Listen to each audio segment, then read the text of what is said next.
Greetings from Kindergarten at Bethesda, in the mighty name of our Lord and Savior Jesus Christ. Dear sisters and brothers, മരണത്തെ ജയിച്ച് ഉയർത്തെഴുന്നേറ്റവനായ നമ്മുടെ കർത്താവായ യേശുക്രിസ്തു ഉയർപ്പിന് ശേഷം അനേകം ആളുകൾക്ക് പ്രത്യക്ഷപ്പെട്ടതായി തിരുവചനത്തിൽ നമുക്ക് കാണുവാൻ കഴിയും. യേശുക്രിസ്തുവിനാൽ സൗഖ്യമാക്കപ്പെട്ടവളും തൻ്റെ പരസ്യ ശുശ്രൂഷ കാലയളവിൽ യേശുവിനോടൊപ്പം സഞ്ചരിച്ചിരുന്നവളുമായ മഗ്ദലക്കാരത്തി മറിയയ്ക്ക് യേശുവിൻ്റെ ഉയർപ്പ് എങ്ങനെയാണ് അനുഭവവേദ്യമായത് എന്നാണ് ഇന്നത്തെ വചനപാഠം നമ്മെ പഠിപ്പിക്കുന്നത്. വിശുദ്ധനായ യോഹന്നാൻ എഴുതിയ സുവിശേഷം 20-ാം അധ്യായം 11 മുതൽ 18 വരെയുള്ള വാക്യങ്ങളിലാണ് ഈ സംഭവം രേഖപ്പെടുത്തിയിരിക്കുന്നത്. Saint Matthew, Mark and Luke ഈ 3 സുവിശേഷകന്മാരും മഗ്ദലക്കാരത്തി മറിയയോടൊപ്പം വേറെ ചില സ്ത്രീകളും ഉണ്ടായിരുന്നു എന്ന് രേഖപ്പെടുത്തിയിരിക്കുന്നു. യാക്കോബിൻ്റെ അമ്മ മറിയ, യോഹന്ന, അതുപോലെ ക്ലയോപ്പായുടെ ഭാര്യയായ മറിയ, അങ്ങനെയുള്ള സ്ത്രീകളും ഉണ്ടായിരുന്നതായി അവിടെ രേഖപ്പെടുത്തിയിരിക്കുന്നു.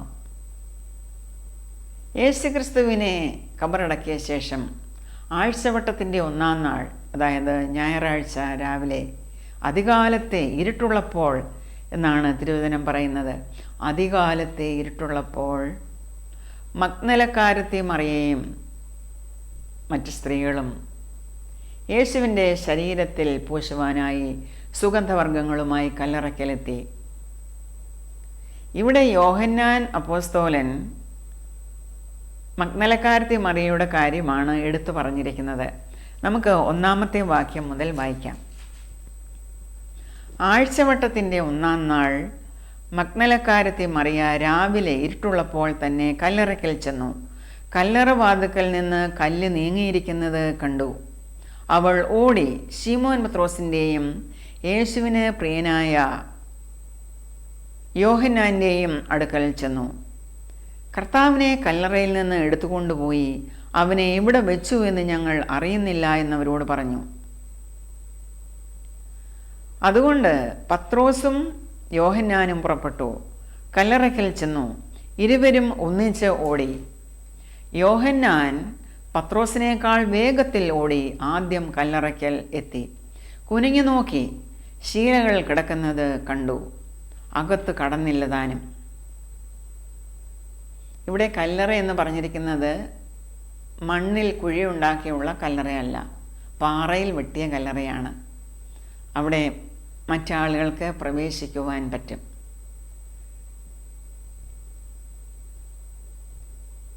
യോഹന്നാൻ കുനിഞ്ഞു നോക്കി ശീലകൾ കിടക്കുന്നത് കണ്ടു, അകത്ത് കടന്നില്ലതാനും.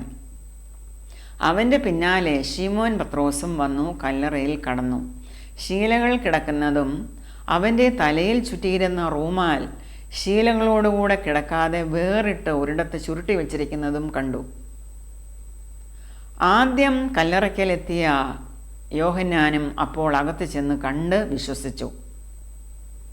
അവൻ മരിച്ചവരിൽ നിന്ന് ഉയർത്തെഴുന്നേൽക്കേണ്ടതാകുന്നു എന്നുള്ള തിരുവെഴുത്ത് അവർ അതുവരെ അറിഞ്ഞില്ല. അങ്ങനെ ശിഷ്യന്മാർ വീട്ടിലേക്ക് മടങ്ങിപ്പോയി. എന്നാൽ മഗ്ദലക്കാരത്തി മറിയ കല്ലറയ്ക്കൽ പുറത്ത് കരഞ്ഞുകൊണ്ട് നിന്നു. കരയുന്നതിനിടയിൽ അവൾ കല്ലറയിൽ കുനിഞ്ഞു നോക്കി. യേശുവിൻ്റെ ശരീരം കിടന്നിരുന്ന സ്ഥലത്ത് വെള്ളവസ്ത്രം ധരിച്ച 2 ദൂതന്മാർ ഒരുത്തൻ തലയ്ക്കിലും ഒരുത്തൻ കാൽക്കിലും ഇരിക്കുന്നത് കണ്ടു. അവർ അവളോട്, സ്ത്രീയെ, നീ കരയുന്നത് എന്ത് എന്ന് ചോദിച്ചു. എൻ്റെ കർത്താവിനെ എടുത്തുകൊണ്ടുപോയി അവനെ എവിടെ വെച്ചു എന്ന് ഞാൻ അറിയുന്നില്ല എന്ന് അവൾ അവരോട് പറഞ്ഞു. ഇത് പറഞ്ഞിട്ട് അവൾ പിന്നോക്കം തിരിഞ്ഞ് യേശു നിൽക്കുന്നത് കണ്ടു. യേശു എന്ന് അറിഞ്ഞില്ല താനും. കാരണം ഇരുട്ടുണ്ടായിരുന്നു അതിരാവിലെ. യേശു അവളോട്, സ്ത്രീയെ, നീ കരയുന്നത് എന്ത്? ആരെ തിരയുന്നു എന്ന് ചോദിച്ചു. അവൻ തോട്ടക്കാരൻ എന്ന് നിരൂപിച്ചിട്ട് അവൾ, യജമാനനെ, നീ അവനെ എടുത്തുകൊണ്ടുപോയി എങ്കിൽ അവനെ ഇവിടെ വെച്ചു എന്ന് പറഞ്ഞു തരിക, ഞാൻ അവനെ എടുത്തു കൊണ്ടുപോയിക്കൊള്ളാം എന്ന് അവനോട് പറഞ്ഞു. യേശു അവളോട്, മറിയേ എന്ന് പറഞ്ഞു. അവൾ തിരിഞ്ഞ് എബ്രായ ഭാഷയിൽ റബൂനി എന്ന് പറഞ്ഞു. അതിന് ഗുരു എന്നർത്ഥം. യേശു അവളോട്, എന്നെ തുടരുത്, ഞാൻ ഇതുവരെ പിതാവിൻ്റെ അടുക്കൽ കയറിപ്പോയില്ല.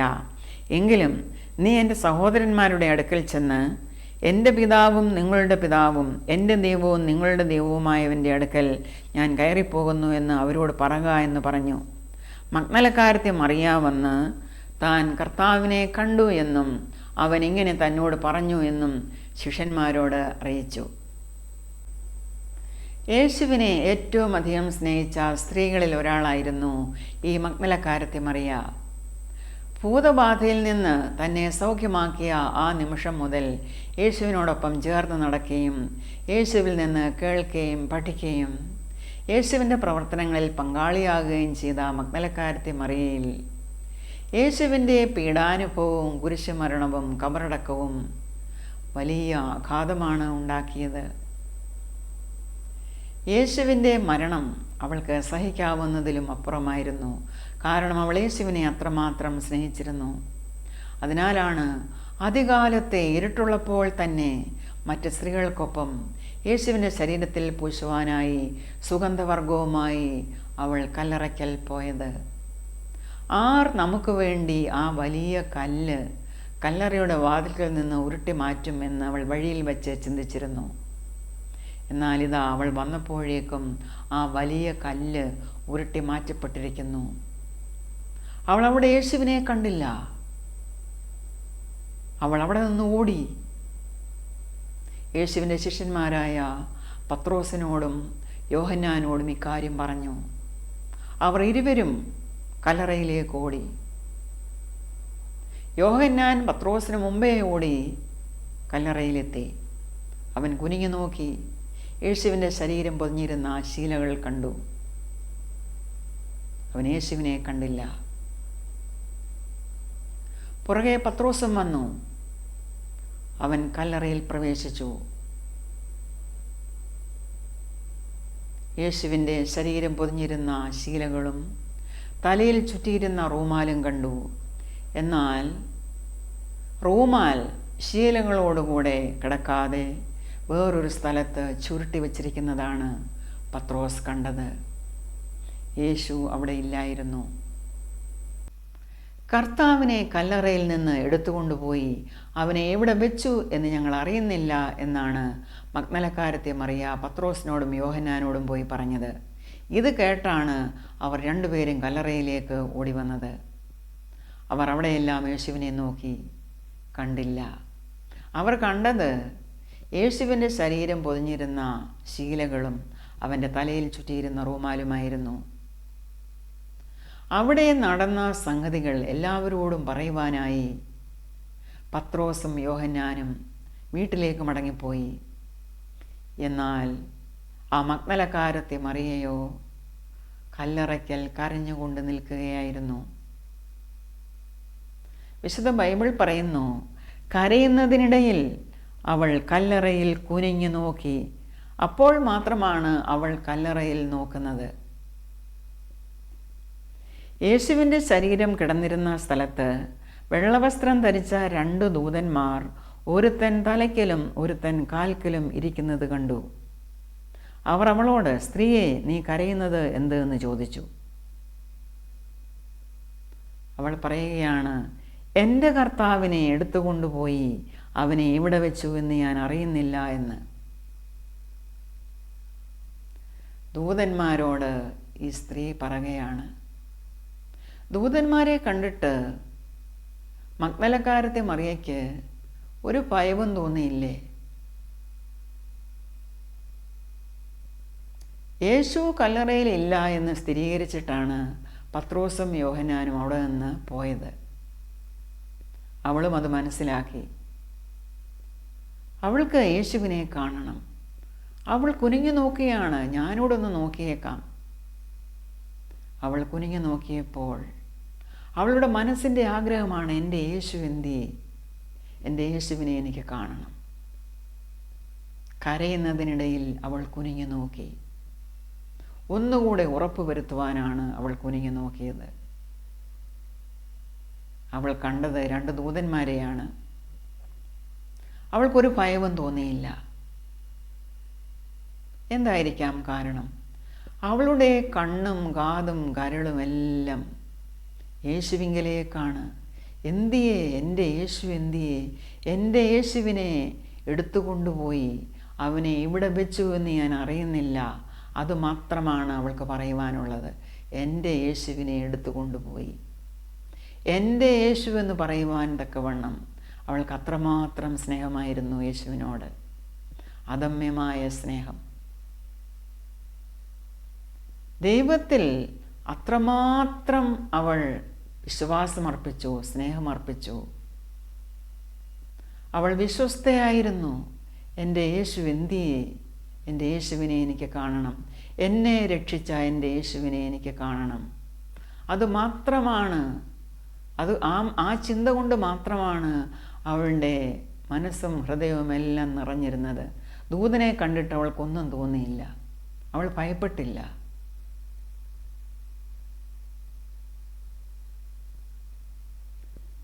ഇവിടെ നാം വായിക്കുന്നു, ഇത് പറഞ്ഞിട്ട് അവൾ പിന്നോക്കം തിരിഞ്ഞു, യേശു നിൽക്കുന്നത് കണ്ടു. യേശു എന്ന് അവൾ അറിഞ്ഞില്ല താനും. യേശു അവളോട്, സ്ത്രീയെ, നീ കരയുന്നത് എന്ത്? ആരെ തിരയുന്നുവെന്ന് ചോദിച്ചു. അവൻ തോട്ടക്കാരനെന്ന് നിരൂപിച്ചിട്ട് അവൾ, യജമാനനെ, നീ അവനെ എടുത്തുകൊണ്ടുപോയി എങ്കിൽ അവനെ ഇവിടെ വെച്ചു എന്ന് പറഞ്ഞു തരിക. ഞാൻ അവനെ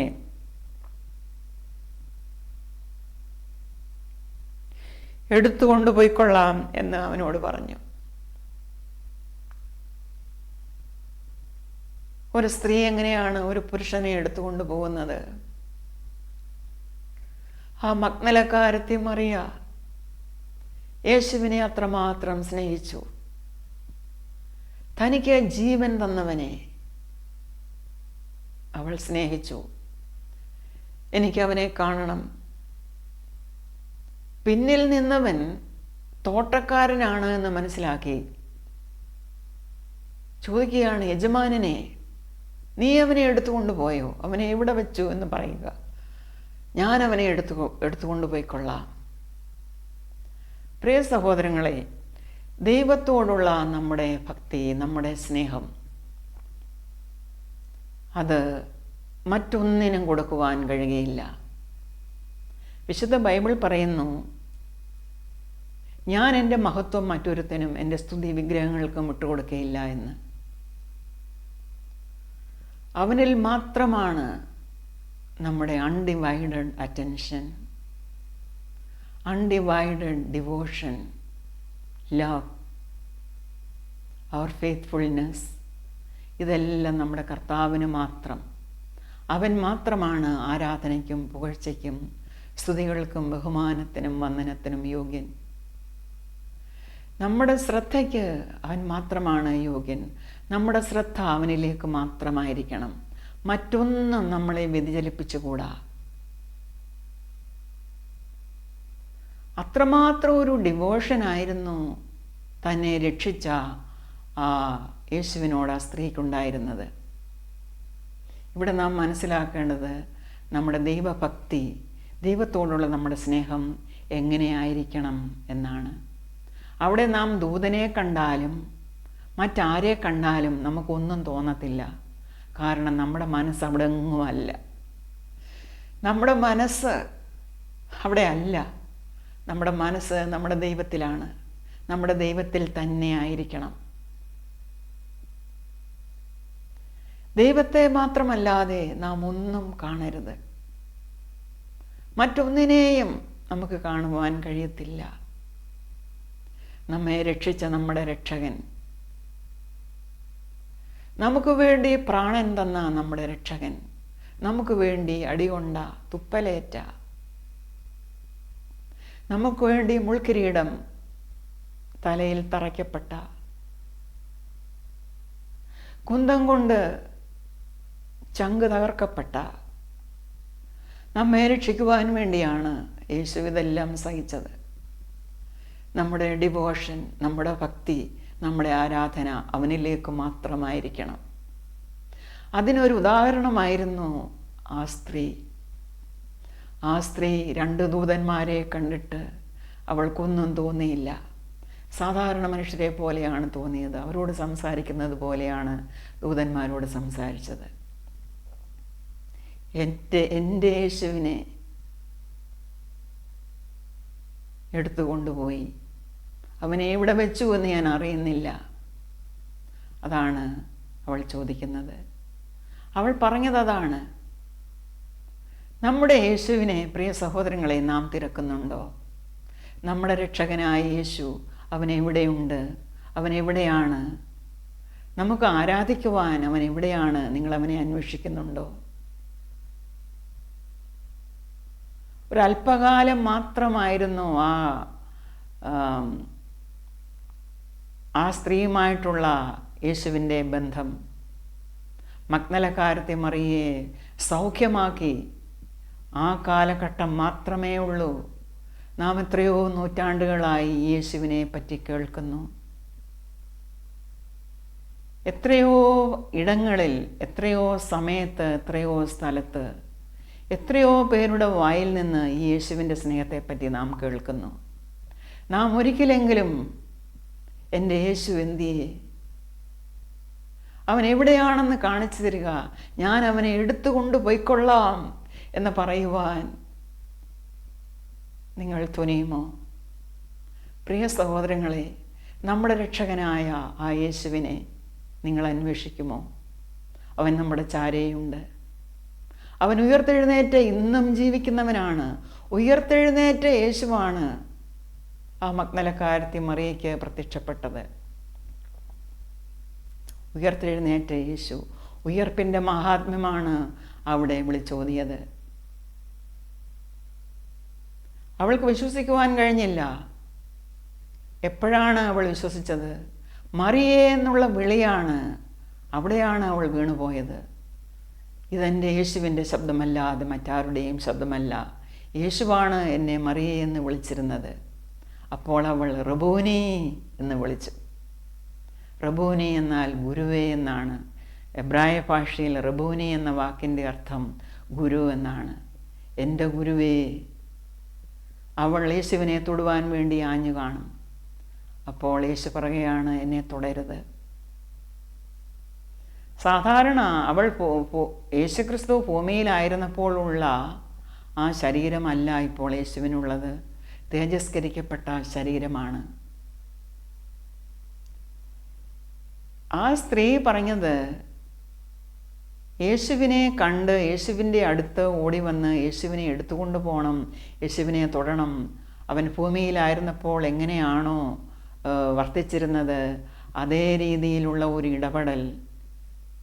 she wanted to cling to him. അതാണ് നമ്മളിവിടെ കാണുന്നത്. പക്ഷെ അങ്ങനെ ഒരു അനുഭവത്തിലേക്ക് നമുക്ക് എത്തുവാൻ പറ്റില്ല. കാരണം ആ തേജസ്കരിക്കപ്പെട്ട ഒരു ശരീരം യേശുക്രിസ്തുവിന് കിട്ടിയതുപോലെ നമുക്കും ലഭ്യമാകും. ഇപ്പോൾ ഒരു അകൽച്ചയാണ്. ആ തേജസ്കരിക്കപ്പെട്ട ശരീരത്തോടെയാണ് അത് ഭൗമികമായി ശരീരവുമായി നേരത്തെ എങ്ങനെയാണോ ഈ ഭൂമിയിൽ യേശു ആയിരുന്നത് അതുപോലെ ആയിരിക്കുവാൻ സാധ്യമല്ല. പക്ഷേ പലപ്പോഴും ശിഷ്യന്മാർക്ക് യേശു പ്രത്യക്ഷപ്പെട്ടപ്പോൾ അവരുടെ കൂടെ ഇരുന്ന് ഭക്ഷണം കഴിക്കുകയും അവരെ എൻ്റെ വിലാപ്പുറത്ത് നിങ്ങൾ കൈയിട്ട് നോക്കുവീൻ, എൻ്റെ മുറിവുകളെ നോക്കുവീൻ എന്ന് പറഞ്ഞുകൊണ്ട് അവരെ അത് കാണിക്കുകയും അവരെ തൊടുവാൻ അനുവദിക്കുകയും ചെയ്തു. പക്ഷേ നാം മനസ്സിലാക്കേണ്ടത്, യേശുവിന് കിട്ടിയ ആ തേജസ്കരണം അത് നാം വിശ്വസിക്കണം, മനസ്സിലാക്കണം. അത് സാധാരണ ഒരു അനുഭവമല്ല എന്ന് നമ്മെ പഠിപ്പിക്കുവാൻ യേശു ആഗ്രഹിക്കുന്നു. അത് സാധാരണ ഒരു അനുഭവമല്ല. തേജസ്കരണം നമ്മുടെ ശരീരത്തിന് പ്രാപിക്കണമെങ്കിൽ അത് എങ്ങനെയാണ് സാധ്യമാകുന്നത്? നമ്മുടെ കർത്താവായ യേശുക്രിസ്തുവിനെ വിശ്വസിച്ച് യേശുക്രിസ്തുവിൽ നിദ്ര പ്രാപിക്കുന്നവർക്കാണ് ഉയർത്തെഴുന്നേൽപ്പുണ്ടാകുന്നത്. അങ്ങനെ ഉയർത്തെഴുന്നേൽക്കുമ്പോഴാണ് ക്രിസ്തുവിൽ മരിച്ച് ക്രിസ്തുവിൽ ഉയർക്കുന്നവർക്കാണ് തേജസ്കരിക്കപ്പെട്ട ഒരു ശരീരം ലഭിക്കുന്നത്. ആ തേജസ്കരിക്കപ്പെട്ട അല്ലെങ്കിൽ ആ ഗ്ലോറിഫൈഡ് ബോഡി സാധാരണ മനുഷ്യ ശരീരം പോലെ അല്ല. അത് മഗ്ദലക്കാരത്തി മറിയം അതുപോലെ നാം ഓരോരുത്തരും മനസ്സിലാക്കുവാൻ യേശു ആഗ്രഹിച്ചു. അതിൻ്റെ മഹാത്മ്യം, അതിനുവേണ്ടി വാഞ്ചിക്കുവാൻ, നാം അതിനുവേണ്ടി വാഞ്ചിക്കണം എന്ന് യേശു ആഗ്രഹിച്ചു. അത് വെറുതെ തൊടുവാനോ അല്ലെങ്കിൽ ആ രീതിയിൽ ഹാൻഡിൽ ചെയ്യുവാനോ ഉള്ളതല്ല. നാം അതിന് ഒരു മഹാത്മ്യം കൽപ്പിക്കണം. അതിൻ്റെ വില നാം മനസ്സിലാക്കണം. എങ്ങനെയാണ് നമുക്ക് ആ ഒരു അവസ്ഥയിലേക്ക് ചേരുവാൻ പറ്റുക, ആ അവസ്ഥ പ്രാപിക്കുവാൻ പറ്റുക, അത് നാം മനസ്സിലാക്കണം. അത് വളരെ വിലയുള്ളതാണ്, പ്രധാനപ്പെട്ടതാണ്, മഹത്വമേറിയതാണ്. ഉയർത്തെഴുന്നേറ്റവനായ യേശു മഗ്ദലക്കാരത്തി മറിയോട് പറഞ്ഞു, എന്നെ തുടരുത് എന്ന്. Do not hold on to me, do not cling to me. ഇതുതന്നെയാണ് ഇന്നും യേശുക്രിസ്തുവിന് നമ്മോട് പറയുവാനുള്ളത്. യേശുക്രിസ്തു ഉയർത്തെഴുന്നേറ്റ് ഇന്നും ജീവിക്കുന്നു എന്ന പരമസത്യം നാം തൊട്ടുനോക്കിയല്ല വെരിഫൈ ചെയ്യേണ്ടത്, അത് നാം വിശ്വാസത്താലാണ് അറിയേണ്ടത്. നമ്മുടെ അനുഭവത്തിലാണ് നാം അത് മനസ്സിലാക്കേണ്ടത്. യേശുക്രിസ്തു ഭൂമിയിലായിരുന്നപ്പോൾ തന്നെ തൊട്ടുനോക്കുവാനും തൻ്റെ കൂടെ ഇരുന്ന് ഭക്ഷണം കഴിക്കുവാനും ഉയർത്തെഴുന്നേറ്റവനായ യേശുക്രിസ്തു ശിഷ്യന്മാരെ അനുവദിച്ചു. ഒരിക്കൽ യഹൂദന്മാരെ പേടിച്ച് ശിഷ്യന്മാർ മുറിയിൽ കതകടച്ചിരിക്കുകയായിരുന്നു. അവരുടെ നടുവിൽ യേശുക്രിസ്തു പ്രത്യക്ഷനായി നിങ്ങൾക്ക് സമാധാനമെന്ന് പറഞ്ഞു. അപ്പോൾ തോമാസ് ലീഹ അവരുടെ കൂടെ ഉണ്ടായിരുന്നില്ല. തോമാസ് ലീഹ വന്നപ്പോൾ മറ്റ് ശിഷ്യന്മാർ പറഞ്ഞു, ഞങ്ങൾ യേശുവിനെ കണ്ടു എന്ന്. അപ്പോൾ എന്താണ് തോമാസ് ലീഹ പറഞ്ഞത്? Unless I see the nail marks in his hands and put my finger where the nails were and put my hand into his side I will not believe it. അവൻ്റെ ആണിപ്പാടുകളിൽ ഞാൻ എൻ്റെ വിരലുകൾ ഇടാതെ ഞാൻ വിശ്വസിക്കില്ല എന്ന്. പിന്നീട് ഒരിക്കൽ തോമാസ് ലീഹായും ഉണ്ടായിരുന്ന സമയത്ത് യേശു ഒന്നുകൂടെ അവരുടെ നടുവിൽ പ്രത്യക്ഷനായി നിങ്ങൾക്ക് സമാധാനമെന്ന് പറഞ്ഞു. യേശു തോമാസ് ലീഹായെ വിളിച്ചു. Then he said to Thomas, put your finger here, see my hands, reach out your hand and put it into my side. Stop doubting and believe. Thomas said to him, my Lord and my God. എൻ്റെ കർത്താവും എൻ്റെ ദൈവവുമേ. വേറൊരു മറുപടിയും Thomas ലീഹായ്ക്ക് പറയുവാനുണ്ടായിരുന്നില്ല.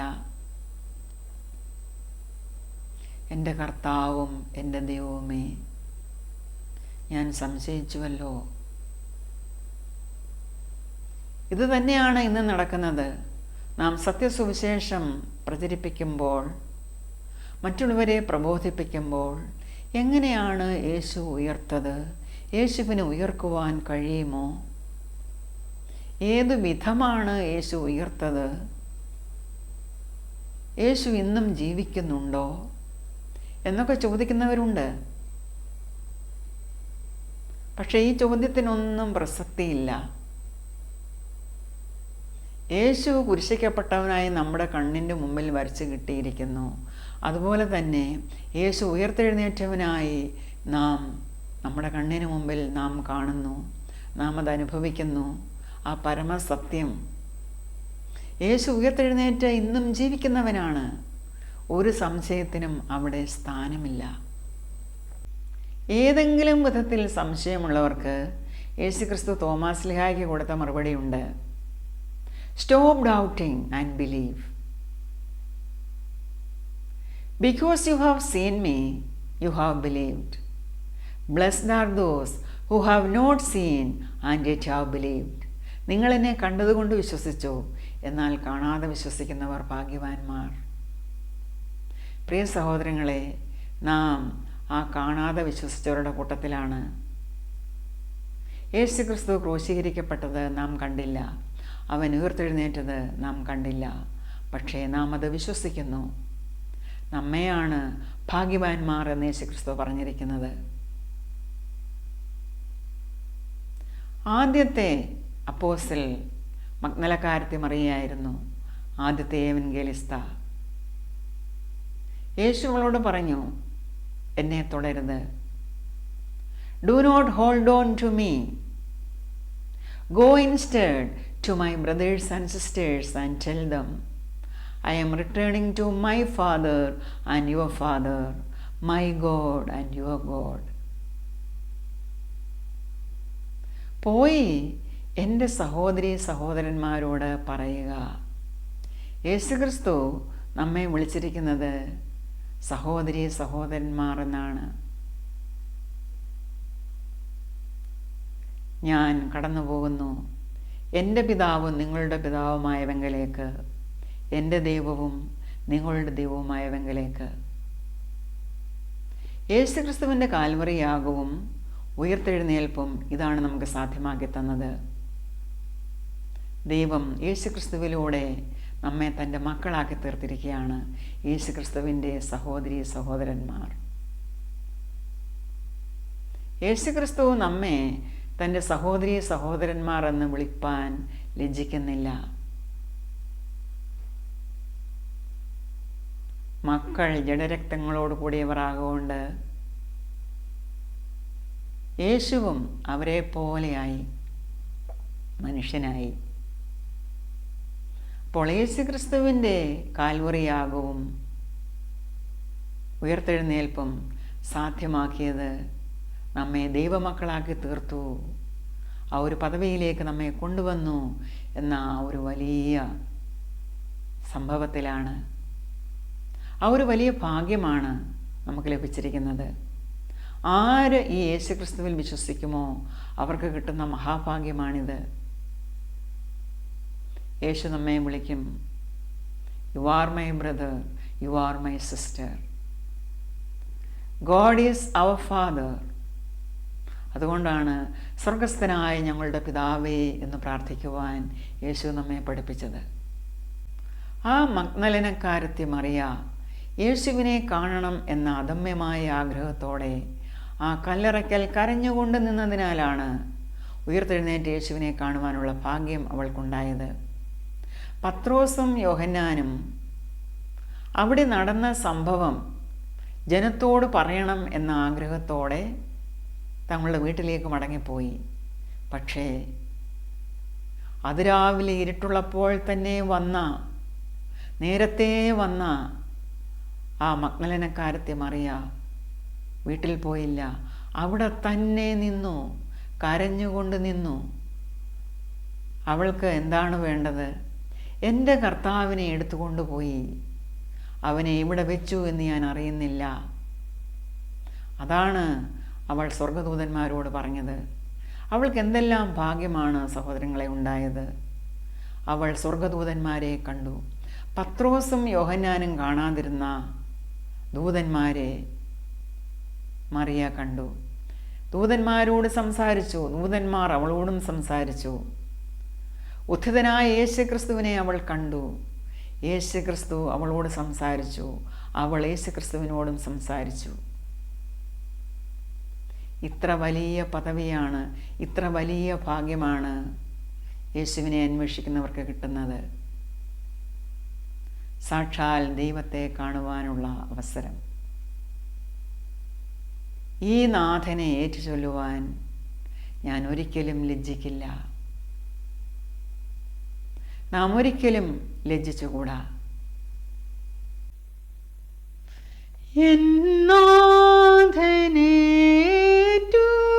ചൊല്ലുവാൻ ലജ്ജിക്കയില്ല ഞാൻ. തൻ ക്രൂശിൻപം വാഗ്തേജസ്സും ചൊല്ലി കീർത്തിക്കും ഞാൻ. ക്രൂശിങ്കൽ സൽപ്രകാശം കണ്ടേൻ, എൻ മനോഭാരവും നീങ്ങിപ്പോയി വിശ്വാസത്താൽ കിട്ടി കാഴ്ചയുമപ്പോൾ. സന്തതം ഞാൻ ഭാഗ്യവാൻ തന്നെ. യേശുനാമം ഞാൻ അറിയും, ആ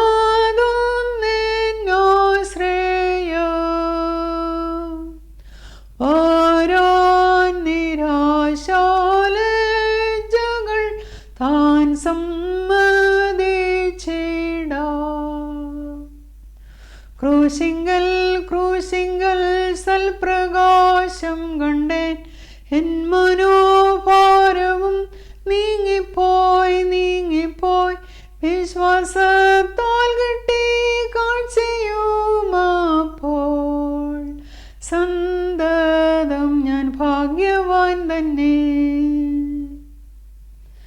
തന്നെ പോൽ തൻ വാക്കും സ്ഥിരം ഞാനേൽപ്പിച്ചതിനെ നന്നായി വിധി നാൾ വാരിത്താൻ ഭദ്രമായി സൂക്ഷിക്കും. ക്രൂശിങ്കൽ സൽപ്രകാശം കണ്ടേൻ, എൻ മനോഭാരവും നീങ്ങിപ്പോയി വിശ്വാസത്താൽ കിട്ടി കാഴ്ചയുമപ്പോൾ. സന്തതം ഞാൻ ഭാഗ്യവാൻ തന്നെ. പിതാ മുൻപിൽ ഈ പാപിയെ അന്നാൾ താനേറ്റിടൂ. പുതുശലേമില്ലെനിക്കും സ്ഥാനം കൽപ്പിച്ചിടും. ക്രൂശിങ്കൽ സൽപ്രകാശം കണ്ടേൻ, എൻ മനോഭാരവും നീങ്ങിപ്പോയി വിശ്വാസത്താൽ കിട്ടി കാഴ്ചയുമപ്പോൾ. സന്തതം ഞാൻ ഭാഗ്യവാൻ തന്നെ.